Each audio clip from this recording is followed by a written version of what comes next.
Bonjour Dominique Régnier. Bonjour. Dominique Régnier, vous êtes professeur à Sciences Po, vous êtes directeur général de la Fondapol, la Fondation pour l'innovation politique.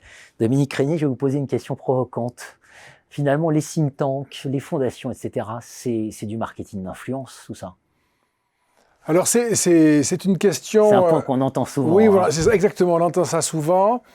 D'une certaine manière, je dirais que il peut y avoir du marketing, bien sûr, hein, dans une fondation ou un think tank, mais si le principe de la réussite tenait au marketing d'influence, ou même d'ailleurs à l'influence elle-même, je crois que ce serait un échec de ce que doit être un think tank ou un cercle de réflexion, parce que la visée quand même de ce genre d'activité, c'est de produire des expertises et une argumentation qui tient par elle-même.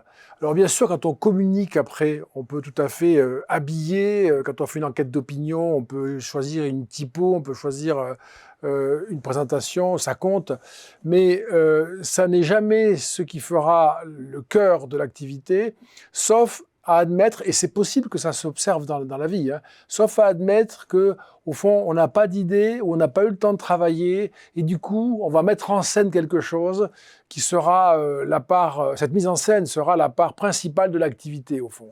Ça peut se faire, ça peut s'observer, on peut le voir ici ou là, mais en général, je crois que c'est assez vite éventé, ça ne tient pas très longtemps, il faut de la substance, et la substance, c'est un travail au fond, une argumentation construite, la capacité à mettre au jour des systèmes de complexité, des argumentations.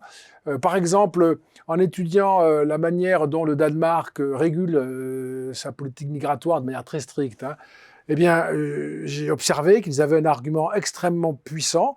Les Danois disent « nous sommes ordonnés autour d'un État-providence qui compte pour l'essentiel de notre pacte social. Il faut que cet État-providence résiste, c'est notre système fondamental. Si nous voulons un État-providence généreux, il faut fermer les frontières. Parce que si nous les ouvrons, nous ne pourrons pas être généreux, puisque par définition, la demande est universelle. Et donc, une articulation, et ça vient d'un parti social-démocrate qui m'a beaucoup intéressé, une articulation entre la défense de la générosité sociale et la fermeture des frontières. Vous voyez, donc là, quand on regarde ça, quand on étudie l'argumentation, le débat, comment ça s'est passé, et qui finalement a été la version qu'il a emportée récemment en 2022, après l'avoir emportée en 2019, on se dit, il y a quelque chose là qui est intéressant pour nous, Français, et puis de manière générale pour les gouvernants. Il faut bien arbitrer entre des systèmes de préférence.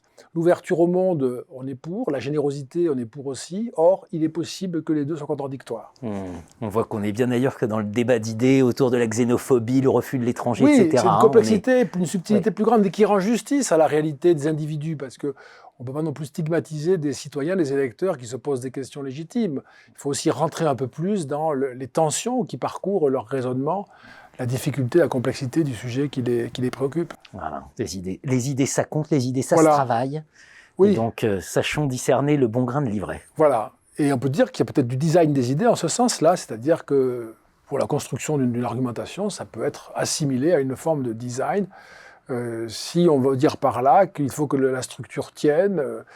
Il peut y avoir une dimension esthétique dans l'argumentation, c'est vrai, qui favorise la persuasion. Ça peut compter, ça, dans un discours. On va en discuter ensemble, mais il faut absolument concevoir une nouvelle alliance entre le monde de l'entreprise et la société civile, entre les sciences du management et les sciences politiques. Exactement. Merci Dominique Régnier. Merci à vous.